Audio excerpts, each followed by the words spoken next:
Hi there, Bonnie Newland, registered dietitian nutritionist, and it's fall outside, leaves are falling, and there is pumpkin in the air everywhere, including here in my house. I am going to show you how to make a pumpkin roll. It's one of my family's favorite fall desserts, and I start making them in October and try and pace myself, maybe make one in October and one in February, because they are a treat to be enjoyed moderately since they are higher in sugar, but they are super yummy. And for us, it certainly is a sign of the season. So I have my cake batter already made, and I'm gonna post all the ingredients below the video so you don't have to worry about them right now. But what I really wanna show you is actually the process. I use a jelly roll pan, which is basically just a cookie sheet with a lip on it. And I add a little bit of water to the pan to get my parchment paper to stay down. It's just a little trick I learned that works really well. It keeps it in place. Otherwise it likes to roll everywhere. So I put my parchment paper down and then I spray it with a little bit of cooking oil. Just a little bit of oil like that. And then I don't want to get my hands all dirty, so I just use a basting brush to make sure that the oil is nice and spread out all over my parchment paper. This is going to keep the cake from sticking to the parchment paper.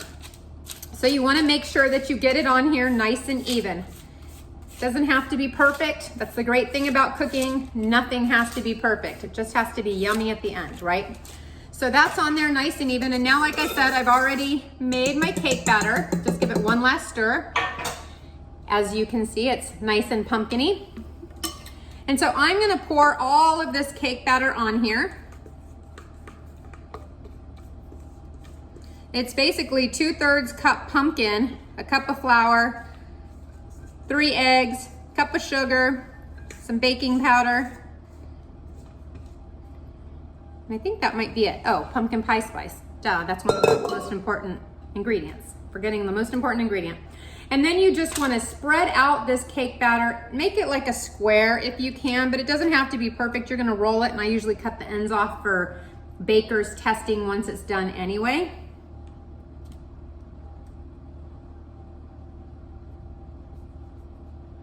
That looks pretty good. So you want to spread it out evenly, and it's very thin, which is absolutely fine. And I'm going to stick it in the oven on 375 for 15 minutes, and I will be right back to show you how to do the filling and how to roll it out. I'll see you in a minute. Okay, so now I'm back after 15 minutes of the pumpkin roll cooking. I actually took it out of the oven and I immediately rolled it up. And I hope that you can see this. I'm going to scoot it back.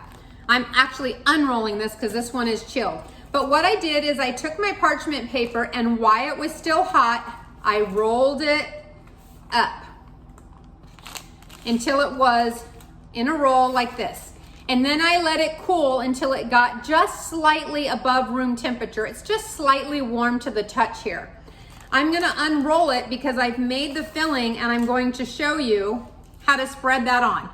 So again, I'll put the recipe for the filling in the comments so you don't have to worry about that now. But this is what always seems to be so difficult, is the rolling and the unrolling, and it's actually super easy. You just need to make sure that you get the timing right. So you want to roll the cake while it's still pliable and warm. If you wait until it gets to room temperature to roll it, it's going to crack, I promise you. I've done that one too many times, so I learned that from experience. I'm not sure where pumpkin rolls originated. I lived in Portugal for a while, and one of my American neighbors was from Ohio, and this recipe was a family tradition of theirs. I've tweaked it a little bit to make it healthy-ish. Cut out some of the sugar, but retained the amazing taste. So I really thank that neighbor for introducing me to this. I have been making it for years since, and my family loves it. It wouldn't be fall without a pumpkin roll in our household. So you just want to spread that whole filling generously through there. And we're going to do the same roll minus the parchment paper. So you want to evenly roll this. And this one did actually crack a little bit, probably because I'm on TV. Otherwise it would have been nice and smooth. I'm going to transfer it here to a cutting board so that you can see it and get rid of my parchment paper. So here's what it looks like. And you can see the filling is on the inside there. And this is basically the finished product. I have some powdered sugar here in my little container, and to make it look pretty for presentation, I always just put some over the top, like that. And then I like to cut the ends off. I was looking to see if I had a knife right here next to me, and I don't, but I like to cut the ends off so it has a really clean, pretty finished edge. But that's pretty much how easy it is, the rolling and unrolling. And again, you want to make sure that you roll it the first time with the parchment paper when it's warm, let it come to slightly above room temperature, make the filling and spread it while it's just a tiny bit warm so that it's easy to spread on the inside there. Roll it back up and lose the parchment paper, and then you want to store this in the refrigerator, although it's not going to last very long. I promise you, they are amazing.